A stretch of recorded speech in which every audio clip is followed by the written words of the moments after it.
할렐루야. 이스라엘 역사에는 몇 번의 변곡점이 있는데 그 중에 하나가 이스라엘이 사사시대에서 왕정시대로 넘어가는 시점입니다. 역사의 과도기고 이스라엘 역사의 어떤 분기점이기도 합니다.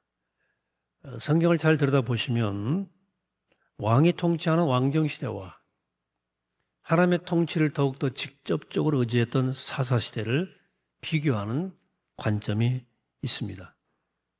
결국은 왕정국가로서의 이스라엘이 하나님의 통치를 점점 벗어났다는 것이 사무엘 상하, 열왕기 상하의 지적입니다. 어쨌든 이 역사적 과도기를 관통했던 지도자가 바로 사무엘입니다. 사무엘은 마지막 사수로서 종교 지도자면서 정치 지도자였던 사람입니다. 이렇게 종교와 정치 두 권력을 한 손에 쥐었던 사람은 흔치 않습니다. 그런 역사의 전환기에서 매우 중요한 역할을 감당합니다. 초대왕 사울을 세웠다가 왕 노릇을 못하니까 그를 폐위시키다시피 하고 다윗을 세워놓은 왕으로 세웠던 막강한 리더십의 소유자였습니다. 이 사무엘의 출생과 어린 시절의 이야기는 독특합니다. 바로 오늘의 본문의 이야기입니다. 어머니 한나는 오랫동안 아이를 못 낳아서 불임으로 고생하다가 하나님께서 아들을 주신다면 하나님께 바치겠다 하는 서원 기도를 드렸죠. 그래서 사무엘은 젖을 뗄 나이가 되었을 때 실로에서 제사장으로 있던 엘리의 손에 위탁되어 큽니다. 요즘도 불교에서는 소위 동자승이라고 그래가지고 어릴 때 절에 위탁하는 그런 전통이 지금도 남아있죠. 사무엘은 그렇게 자란 셈이에요. 자, 그런 소리 한참 흘러서 엘리 제사장이 후계자를 결정할 시기가 왔습니다. 순리대로 한다면 엘리의 두 아들 흠니와 비느하스 중에서 한 사람이 후계자가 되어야 합니다. 문제는 그 두 아들이 백성들의 존경은커녕 비난받는 짓만 골라 했다는 데 있었습니다. 제사장들에게는 지켜야 할 규정이 있었는데 이 아들들은 이것을 사그리 무시했습니다. 그래서 제사를 드리려고 고기를 삶고 있으면 삼지창 갈고리로 이렇게 들어가지고는 솥에 와서 고기를 갈고리로 끄집어내가지고 자기 몫으로 무차별적으로 챙겨갔어요. 심지어는 아직 기름도 떼내지 않고 태우지도 않았는데 구운 술 살고기 말고 내가 가서 구워 먹을 테니까 날 것으로 달라. 이렇게 강요하기도 했어요. 이런 정도로 망나니니까 엘리는 결단해야 했어요. 문제가 많아도 이 자기 핏줄인 이 아들을 후계자로 세울지 아니면 자기 핏줄이 아니지만 자식이나 매한 가지였던 사무엘을 후계자로 삼을지 엘리 마음이 복잡했을 거예요. 뭐 이런 상황이 존재했는데 오늘 본문 이해가 나와요. 엘리의 세상은 눈이 어두워서 이제 눈이 잘 안 보일 정도로 늙었어요.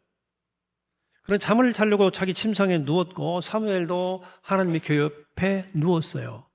일상에서 늘 루틴으로 일어나는 일들입니다. 오늘 사무엘 3장에 따르면 여호와께서 사무엘을 불렀다는 거예요. 근데 사무엘은 엘리 제사장이 부른 줄 알고 달려가서 부르셨습니까? 저 여기 있습니다. 이렇게 대답했다는 거죠. 평소에 엘리 제사장이 늙어가지고 못 움직이기 힘드니까 무슨 밤 화장실 소변 보고 싶다거나 무슨 물을 마시고 싶어서 불렀다 생각했던 거죠. 엘리는 사무엘에게 나 너 부르지 않았다. 같이 하라 했어요. 이런 일이 3번 반복이 되니까 엘리가 이상하다. 여호와께서 사무엘을 부르셨다는 사실을 버뜩 깨닫고 이렇게 9절에서 말합니다. 가서 누웠다가 그가 너를 부르시거든 네가 말하기를 여호와여 말씀하옵소서 주의 종이 듣겠나이다 하라. 그랬어요. 사무엘이 잠자리 살짝 누웠다가 사무엘아 사무엘아 하는 소리를 또다시 듣습니다. 4번째예요. 그래서 스승이자 멘토였던 엘리 제사장이 가르쳐 준 대로 말씀하옵소서 주의 종이 듣겠나이다. 라고 대답했어요. 자, 이 이야기 당시 실로에 있는 제호와의 집에서 요즘으로 바꿔 말하면 이 교회당에서 도대체 무슨 일이 실제로 벌어진 것일까? 늙은 엘리와 젊은 사무엘은 어떻게 여호와께서 부르셨다는 사실을 알 수 있었을까? 정확히 말하면 엘리는 못 들었어요. 사무엘만 그 소리를 들었어요. 엘리는 나중에야 오랜 경험으로 하나님이 사무엘을 부르시는 거구나 라고 생각한 거죠. 역시 엘리는 그래도 엘리예요. 자, 그러면 오늘 설교 제목처럼 사무엘아 사무엘아 하는 소리를 어떻게 들었고 어떻게 하나님을 경험했단 말인가? 자, 성경에는 실제로 하나님께서 음성으로 특정한 인물을 부르시는 것처럼 생각하는 표현들이 여러 군데 나와요. 한두 군데가 아니에요. 창세기에도 15장에 따르면 이런 말씀이 아브라함에게 주어지죠. 1절에서 아브라함아 두려워하지 말라. 나는 네 방패요 너의 지극히 큰 상급이니라. 그 말씀입니다. 말씀하신 이 구절 외에도 아브라함은 하나님의 음성을 여러 번 들어요. 아브라함아 아브라함아 여러 번 들어요. 그냥 늘상 일상적인 대화처럼 나와요. 출애굽기 3장에는 하나님의 산 호렙에서 하나님이 모세야 모세야 이렇게 부르셨다는 표현이 나오죠. 그때도 모세는 내가 여기 있나이다. 거기는 너 산 땅은 거룩한 땅이니 네 발에 신을 벗어라. 이렇게 하나님과의 대화가 나오죠. 신약에도 이와 비슷한 스토리가 여러 곳에 나와요. 도대체 하나님의 이 부르심 실체는 뭐냐? 언젠가 제가 말씀드린 것처럼 저는 26살 병상에서 폐결핵으로 쓰러진 그 입원한 병실에서 하나님께서 내 아들아 내가 너를 사랑한다 꼭 저에게 말씀하셨어요. 제 소명사건이라면 소명사건인데 근데 그날 제가 그 현장을 녹음했다면 아니 누가라도 녹음했다면 거기 뭐라고 녹음이 되었겠습니까? 순종아 순종아 하는 음성이 녹음되었을까요? 아마 그 음성은 제가 마음으로 들은 혹은 영으로 들은 음성이었다고 하는 것이 더 정확한 사실일 거예요. 강인한 시인의 라일락나무에서 흐르는 밤이라는 대목의 제시 이런 대목이 나와요. 라일락나무 연초로 가지와 가지 사이로 바람이 들어가고 싶어서 안달일 때 안돼 안돼 꽃송이리 흔들며 라일락나무 말갛게 눈 흘긴다. 여기 시인은 라일락과 바람이 대화한다고 묘사했어요. 시인은 여기 꽃과 바람, 그 사물과 사물 사이에 어떤 교감이 있다는 것을 느끼고 그걸 시로 표현한 거예요. 이런 시를 제하면서 이 말도 안 되는 소리다라고 한다거나 아니면 거꾸로 바람과 꽃이 실제로 안 돼 말을 했다고 생각하는 사람은 시의 세계, 나아가 세상의 신비를 잘 모르는 사람입니다. 사무엘아 사무엘아 여호와의 부르심은 어떤 궁극적이고 절대적 경험에 대한 메타포예요. 그렇다고 아무 일도 없는 일을 표현한 것이 아니고 하나님의 사무엘을 찾아오셨고 사무엘에 하나님을 만난 경험이 있었고 그걸 이렇게 표현한 거예요. 앞에서 언급한 아브라함과 모세도 거부할 수 없는 어떤 절대적인 경험이 있었기 때문에 하나님이 나를 부르셨다고 말할 수밖에 없는 그런 경험을 한 거예요. 기독교 2000년 역사에서 어거스틴도 그런 부르심을 경험했고 마틴 루터도 요한 웨슬레도 그런 경험을 했어요. 오늘 우리에게도 그런 경험이 가능해요. 제가 병상에 했던 경험도 그런 경험의 일종이에요. 우리 누구나 그런 영적 경험을 할 수 있어요. 하나님이 너 아무개야 라고 부르셨다고 표현할 수밖에 없는 또 그런 깊은 영적 경험이 있어요. 이게 바로 하나님 경험입니다. 그런데 실제로 우리 신앙생활에서는 갈수록 그런 경험이 잘 일어나지 않아요. 왜 그럴까? 왜 아브라함이나 모세나 사무엘 같은 사람에게만 그런 경험이 자주 있고 우리에게는 이렇게 드물고 아니면 없는 것일까? 우리는 왜 하나님께서 내 이름을 부르셨다고 말할 수밖에 없을 정도의 강력한 하나님의 경험이 없는 걸까? 왜 생명이 쭉 말함이 없는 걸까? 왜 바다를 처음 본 어린아이가 바다다! 처럼 세상과 삶을 신비롭게 우린 경험하지 못하는 것일까? 왜 이렇게 무덤덤할까? 문제는 들을 귀의 여부입니다. 들을 귀. 이게 제가 두 주 전 엘리야의 이야기에서 말씀드린 하나님의 세밀한 음성에서 말씀했던 주제예요. 오늘도 그 들을 귀에 대한 말씀입니다. 예수님 사람들에게 귀 있는 자는 들을지어다 이렇게 종종 말씀하셨어요. 종종. 요한계시록도 2장 7절에서 귀 있는 자는 성령이 그에게 하시는 말씀을 들을지어다 말씀입니다. 똑같은 말을 듣거나 글을 읽어도 그게 무슨 뜻인지 알아듣지 못하는 사람이 있고 알아듣는 사람이 있고 알아듣지 못하는 사람이 있어요. 들을 귀는 단순히 머리가 좋다거나 지식이 많다거나 인격이 훌륭하다거나 착하다고 해서 주어드린 것은 아닙니다. 보세요. 예수님 당시 바리새인과 서기관들은 여러 점에서 뛰어난 사람들이었지만 예수님 말씀은 못 알아들었어요. 그들의 관심은 오로지 율법 준수와 성전에서 자기 위치 수호하는 데 있었기 때문에 하나님 자체에 대한 말씀은 안 들리는 거예요.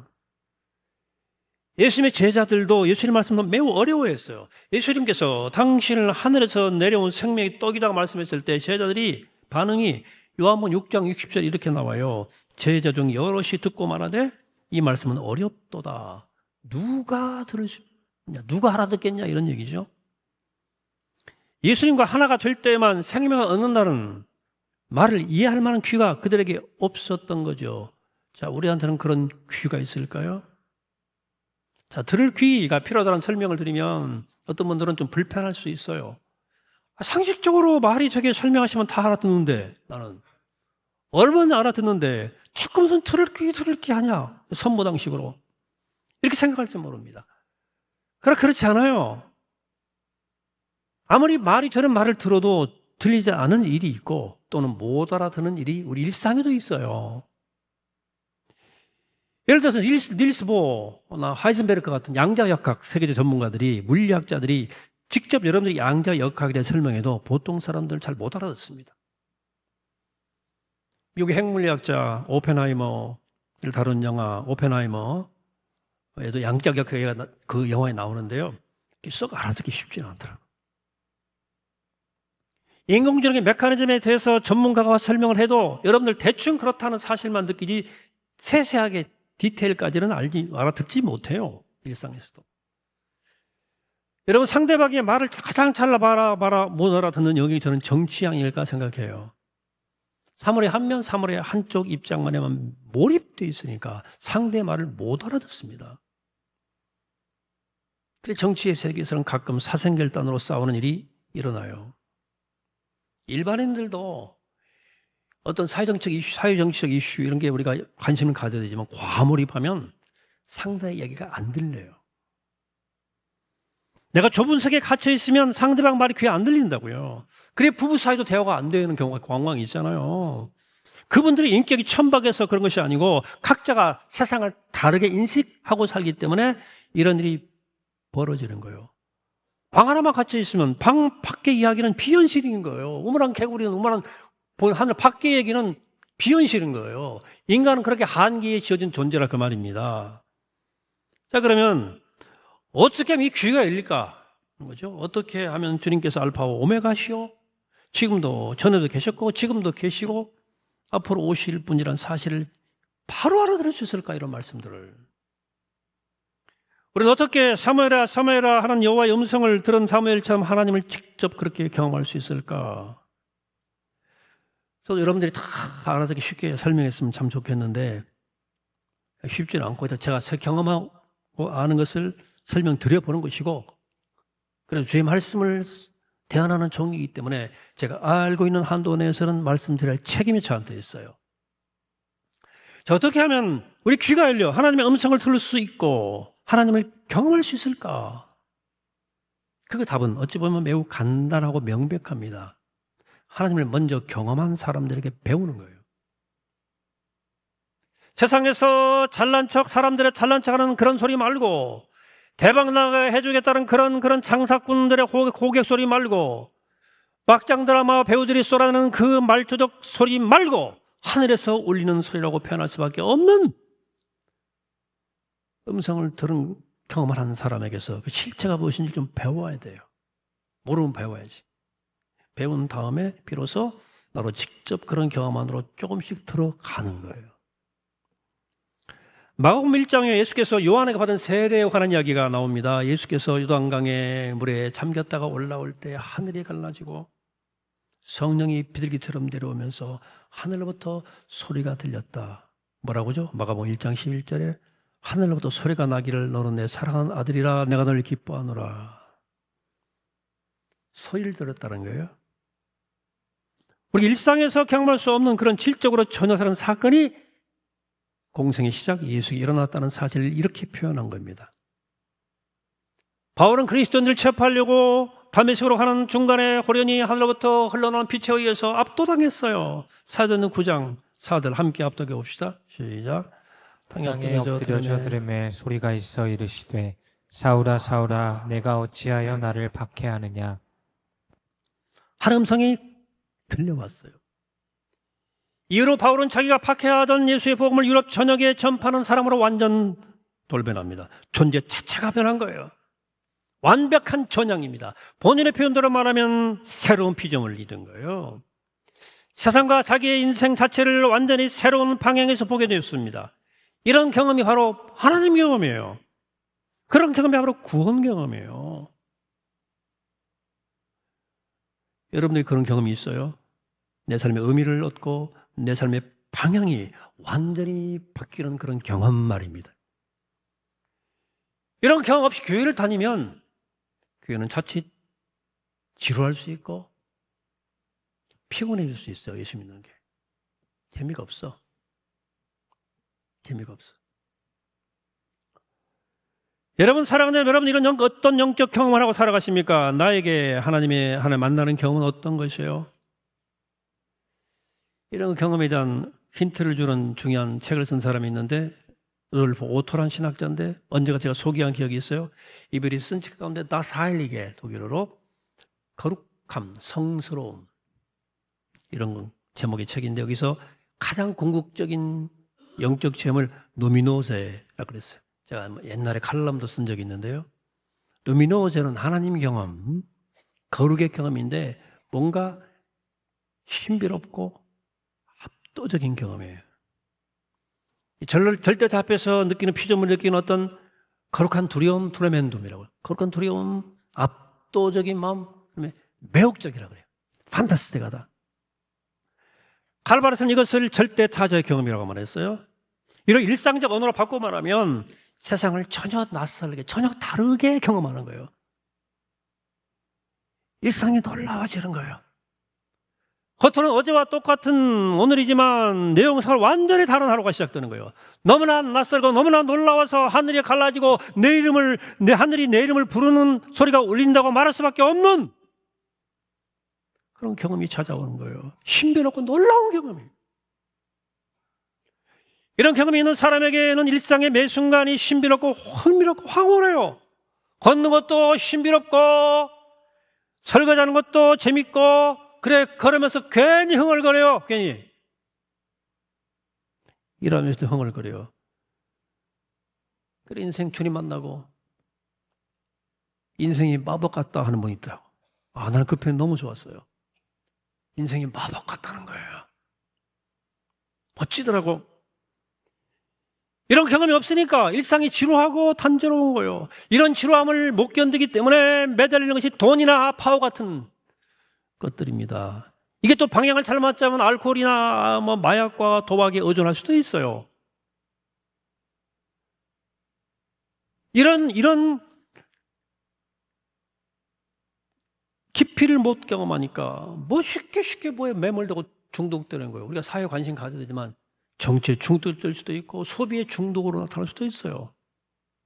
땅에 묻힌 보물을 모르니까 세상의 잡동사니에다가 온 정신을 다 뺏긴 거지. 물리학자 올프 다니엘슨 1호 물리학자인데 그가 쓴 책 중에 세계 그 자체라는 책이 있어요. 그 책에서 물리학이 제시하는 모형과 세계 그 자체가 다르다는 점을 강조하는데요. 제가 그 책의 내용을 다 동의할 수는 없고 한 가지 동의하는 것은 인간이 물리의 세계 안으로 더 아무리 깊이 들어가도 결국 그 실체는 도달할 수 없다. 도달 없는 그 대상이 바로 세계 그 자체라고 하는 견해입니다. 그럼 저희도 이렇게 말해요. 우린 세계 한가운데에 있으며 결코 벗어날 수 없다. 생물학적으로 제한된 능력을 가지고 최대한 많이 배우고 이해하고자 노력할 수 있을 따름이다. 나는 물리학자일지는 몰라도 우주를 온전히 이해하는 데 필요한 물리학을 우리가 알고 있다고 생각하지는 않는다. 앞으로 그럴 것 같아 보이지도 않는다. 전 이 대목에 굉장히 동의했어요. 이게 신학적 책 같다는 느낌도 들었고요. 그래서 이 세계 자체를 온전히 다 알 수 없는 신비라는 것을 말하는 거죠.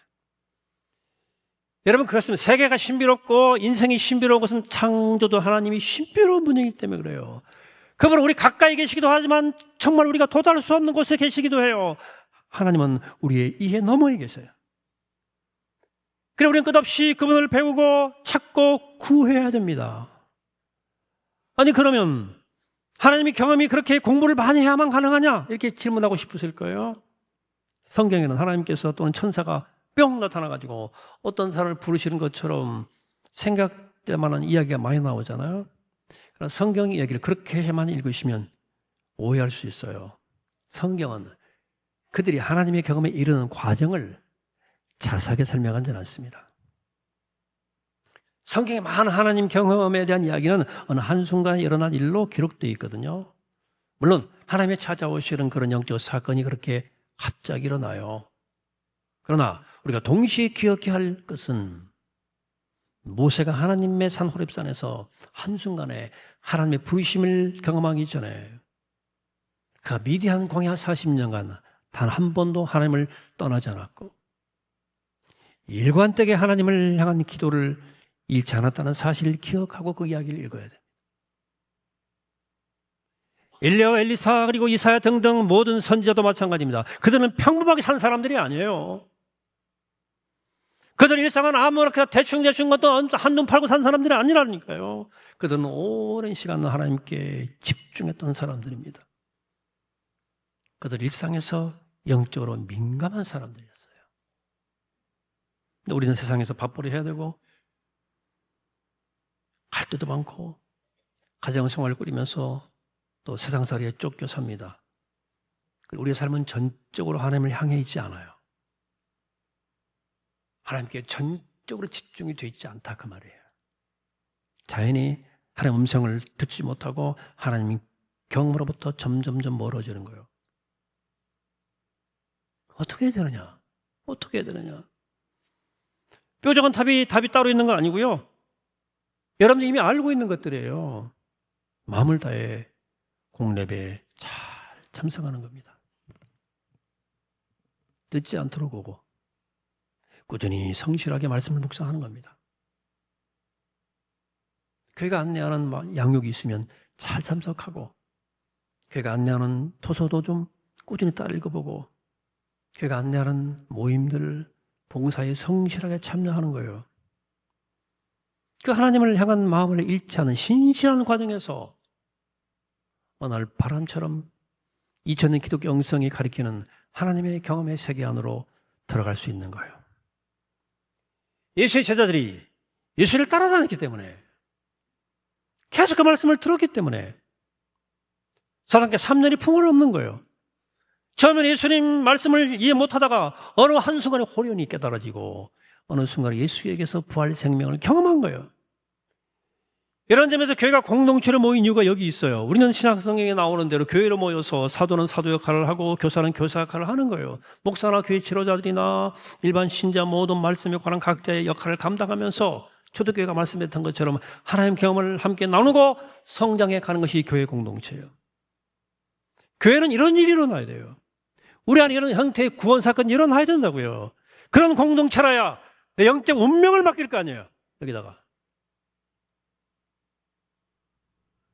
우리가 하나님 만나는 경험을 나누지 못하고 맨날 세상 얘기나 하고 헤어진다면 우리가 무슨 구원의 공동체가 되겠습니까?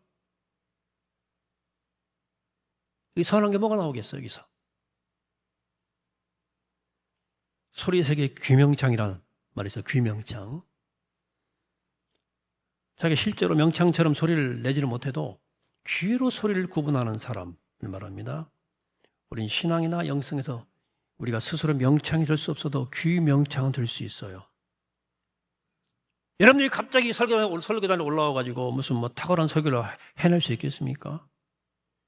그래도 목장 모임 같은 소그룹은 잘 인도하는 좀 명창들이 좀 많이 나왔으면 좋겠는데 쉽지 않은 것 같더라고요.